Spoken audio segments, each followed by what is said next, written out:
Muy buenos días, seguimos transmitiendo desde la ciudad de Nueva York, esta vez desde las oficinas de Bloomberg. Me acompaña Benito Berber, también economista en jefe para Latinoamérica, pero en Natixis. Ayer platicábamos que los países muestran buenos datos económicos, pero las expectativas son otras. Vamos a profundizar en este asunto del crecimiento, no solo en México, sino en la región de Latinoamérica. Benito, en medio de estos temores de recesión, ¿cuáles son tus expectativas para la región de Latinoamérica en general? Es muy interesante tu pregunta porque hay mucho ruido respecto a la recesión, pero al menos nuestro pronóstico en Natixis para el crecimiento en el 2022 es cercano al 2.5 año a año. Y para el próximo año, ahí sí tenemos el pronóstico de crecimiento un poquito abajo de 1%. Un poco en resumen es, aunque estamos cada vez más preocupados por una recesión, todavía no se ve reflejado en nuestros pronósticos de crecimiento, ni en este año ni en el próximo. Sin embargo, el del próximo sí es un poco menor y lo que se espera es que precisamente este periodo recesivo pudiera llegar dentro de los próximos, a más tardar 12 meses, ¿no? Pudiera ser antes, pudiera que no suceda. ¿Tendría algo que ver ese pronóstico o qué están ustedes considerando para que fuera menos ese crecimiento en toda la región el próximo año? Sí, o sea, yo creo que tu pregunta da en el clavo, en el sentido que ¿qué puede pasar el próximo año que nos lleve a una recesión? Y yo creo que uno de los factores más importantes es que se enfríe los motores de crecimiento este año, que han sido sobre todo consumo. Y el segundo factor es que haya, digamos, menores precios de commodities.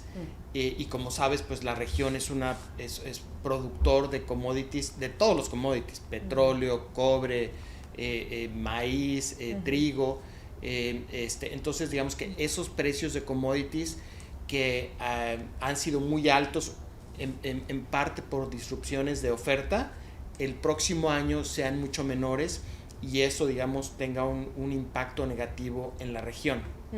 Ahora, pudiéramos estar viendo una especie de limbo, porque tengo entendido que en el primer semestre de este año se vio un buen desempeño en la actividad económica en algunos de los países de la región. Ahorita podríamos ahondar en algunos de ellos. Sí.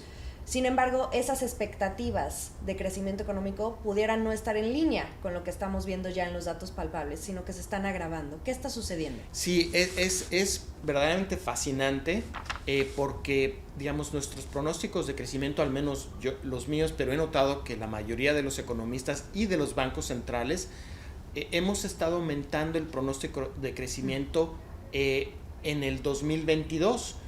¿Por qué? Porque el crecimiento en la primera mitad del año ha sido mejor de lo esperado. Pero al mismo tiempo los indicadores de expectativas pues han salido cada vez peores y sobre todo, digamos, el mayor indicador de expectativas pues son los mercados de valores. Y pues ahí la indicación que te dan es que la probabilidad de recesión está aumentando para el próximo año. Entonces, la economía está mejor de lo que esperábamos, pero los indicadores de expectativas están cada vez peor, sobre todo para el próximo año. Ahora, te voy a hacer una pregunta que le he hecho a las más recientes personas con las que he platicado. Los mercados están exagerando en este sentimiento que está provocando mayores temores sobre este tema de la recesión. Pues muy buena pregunta. Yo creo que no vamos a saber sino hasta el próximo año.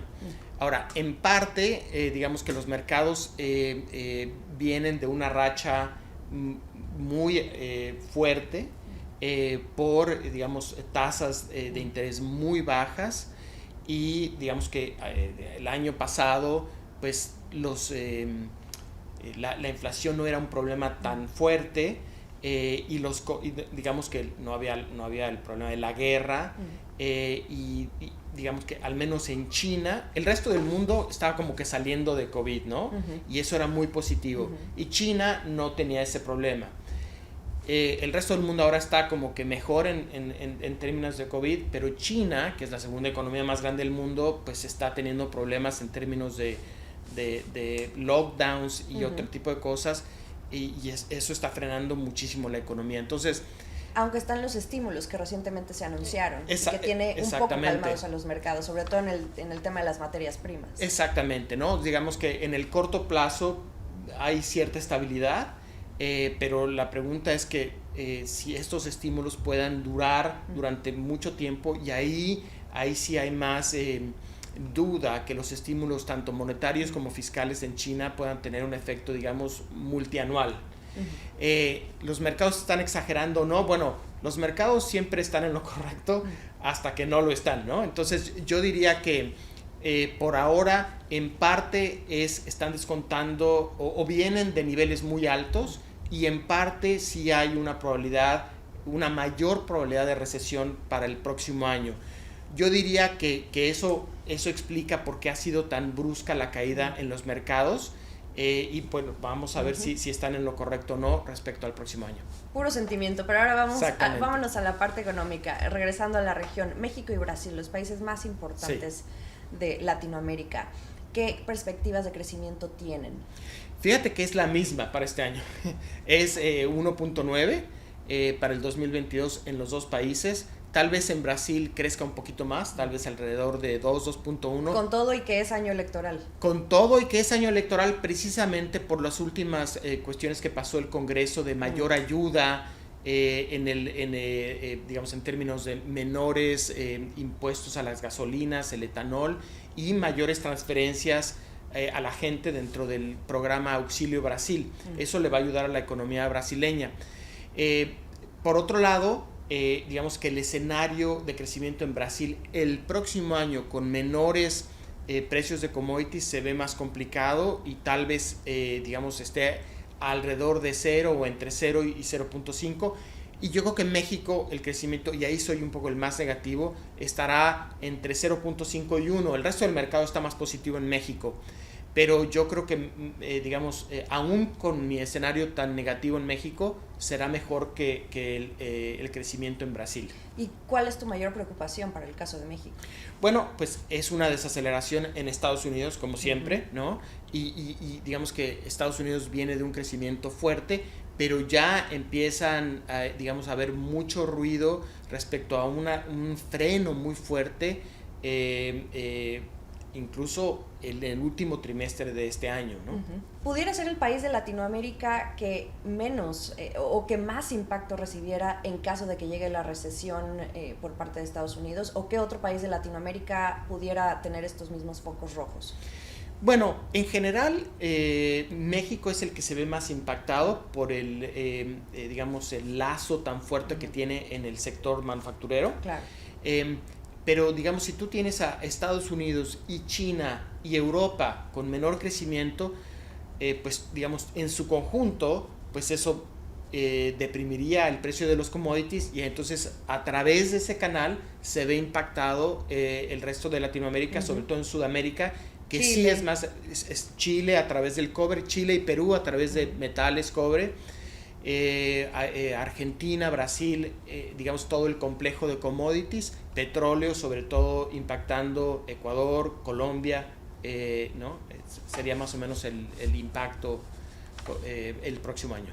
Y rápidamente, hablando de Chile, estas medidas de la intervención cambiaria que aplicó el Banco Central chileno, ¿cuál pudiera ser el efecto inmediato? ¿Es nada más por el corto plazo?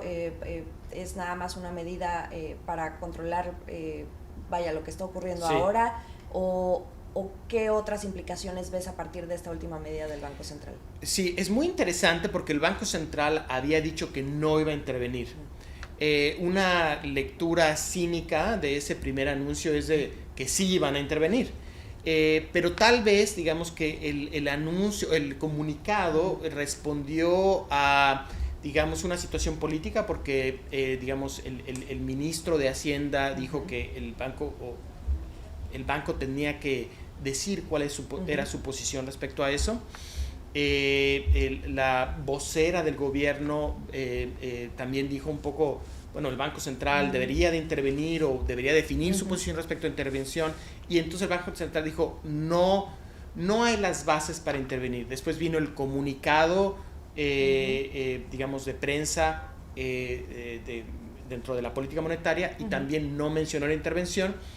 pero le siguieron pegando muy duro al peso chileno, y ahí vino la decisión de intervención. Desde el anuncio fue el viernes, y el mismo viernes con el anuncio el peso se empezó a apreciar. Y esta intervención va a ser diaria hasta septiembre. Yo creo que es importante porque Chile normalmente no interviene, y también es importante que la intervención es bastante fuerte. Estamos hablando de casi, digamos, un poquito abajo del 10% del volumen diario. Claro, no sabemos exactamente cuánto se va cuántos dólares van a entrar al mercado cada día, pero digamos que fue una intervención fuerte, 25 mil millones de dólares, 10 en spot, 10 en forwards, 5 en swaps. Es bastante fuerte. Y otra vez, solamente con el anuncio empezó a reaccionar el mercado, lo que te indica que sí había, digamos, una dinámica que no se explicaba solamente por factores, digamos, externos, o por el déficit fiscal o el déficit en cuenta corriente, que han sido sobre todo el déficit en cuenta corriente ha sido muy grande. Digamos que sí había un elemento, digamos, que tenía que ver con tal vez algunos actores aprovechando la poca liquidez y el hecho de que el Banco Central no quería intervenir. Entonces yo creo que el Banco Central hizo lo correcto en intervenir con fuerza. Y ahora, no solo estamos viendo esto en la parte cambiaria, pero también están la nueva Constitución. Sí. Chile está viviendo un panorama muy diferente a como siempre se le ha visto. Sí. ¿Pudiera dejar de llamársele en algún momento la Suiza de Latinoamérica? Bueno, yo creo que en términos relativos va a seguir siendo la Suiza de Latinoamérica, pero yo creo que, digamos que, pues sí, están viviendo un cambio respecto a sus políticas económicas hacia mayor gasto, pero los chilenos siempre son muy responsables y acompañarán el mayor gasto con mayores impuestos, y por eso la propuesta fiscal que se ha presentado al Congreso, que es bastante ambiciosa, más de 4% del PIB, cuando las reformas fiscales generan entre 1 y 1.5% del PIB. Ahora, hay un riesgo de que el mayor gasto, aunque sea acompañado con una mayor reforma, termine generando rigideces en el gasto, y eso aumente la deuda bruta y demás. Digamos que ese es el riesgo en Chile. Y por otro lado, lo que tú mencionas, la nueva Constitución, que hasta ahora las últimas encuestas indican que será rechazada, pero de todos modos, si es rechazada, hay una ola para cambiar la Constitución actual a través de bajar el quórum para que se cambie la Constitución, se cambien ciertos artículos de la Constitución. O sea que es muy posible que este año veamos ya sea una nueva Constitución o cambios en ciertos artículos de la Constitución actual. Ok. Y bueno, esto veremos ya cómo lo toman los inversionistas. Pero última pregunta, ¿cuál país de Latinoamérica crees que vaya a crecer más este año? Bueno, yo creo que Colombia. Colombia. Sí, yo creo que Colombia, el consumo tiene un momentum muy fuerte, el precio de petróleo les ayuda, y aunque hay incertidumbre por el nuevo gobierno, digamos que todo ese momentum es muy importante, y seguramente crecerán arriba de 6% este año, por mucho la economía que crecerá más en el 2022. Muy bien, Benito, te agradezco muchísimo tu tiempo. Gracias a ti, Jimena. Gracias por acompañarme en este segundo episodio especial desde la ciudad de Nueva York, para tratar de conocer de primera mano cómo los analistas ven el panorama económico hacia el cierre de año. Sigamos el resto de la información a través de bloomberglinea.com. Nos escuchamos y vemos mañana. Esta fue la Estrategia del Día, escrito y narrado por Jimena Tolama, producido por Arturo Luna y Daniel Hernández. Que tengas un día muy productivo.